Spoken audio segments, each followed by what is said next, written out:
Pamokos per meilę, pamokos per meilę. Tai egzistuoja toks dalykas kaip šešėlinė asmenybės dalis. Tai savybės, kurių mes savyje nesuvokiame, nematome, nepriimame. Jos yra mumyse, bet mūsų sąmonė jos yra paslėptos šešėlyje. Ale todėl mūsų užalieptos savybės yra parodoma per kitus žmonės mūsų gyvenime. Ale taigi kiti žmonės mūsų gyvenime yra mūsų veidrodžiai, tiesioginiai ir atvirkštiniai. Bet kada veidrodį savybę, kuri jūs kažko erzina, yra jūsų pačių, tik tu to nematai, nenori pastebėti, gal net ignoruoji ją. Tada veidrodėlis, mes randame savybę, kuri mus erzina. Pažiūrėkite, ar ji nėra atvirkštinė savybė jūsų savybei. Ale kai visą tai suvoksite savyje, jūs pirmą priimsite šias savybės, arba bent jau pradėsite jas priimti, o antra, tiesiog tapsite aukščiau už tai, suprasdami, kad esate kažkas daugiau, kai atpažįstame savyje šias savybės. Tada žmonės pasikeičia, arba jų elgesys nustoja mus erzinti. Apskritai viskas pasaulyje yra išdėstyta pagal veidrodžio principą. Visa mūsų aplinka yra mūsų atspindys, su kitų žmonių pagalba galite lengvai pamatyti, kas yra jumyse.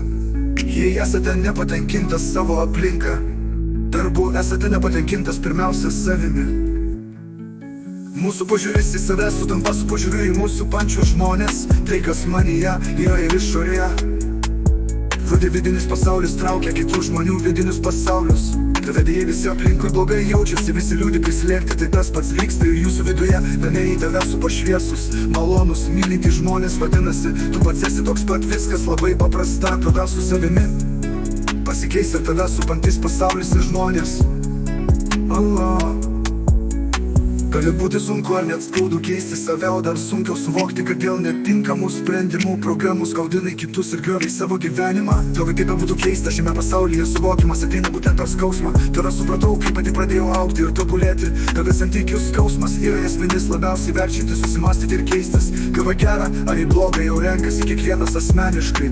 Kai va šis pasaulis mokykla ir pamokos eina per mūsų artimiausius žmonės.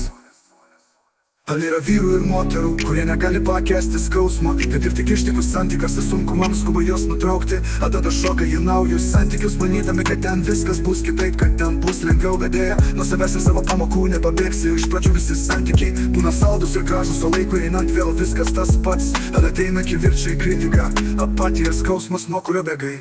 Kodėl taip yra? Kodėl vietoj to, kad mokytumeisi pamokas, tu bėgi nuo jų ir visose santykiuose randi tą patį. Tada kiek turėsi jų, kol neišmoksi vienos ar kitos pamokos, tol suksiesi ratu.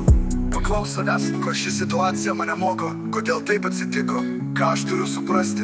Nieko nevyksta šiaip savo, mokykis, nes nėra kito kelio į tvirtus ir ilgalaikius santykius. Tik priėmimas esamos situacijos ir suvokimo, kodėl tai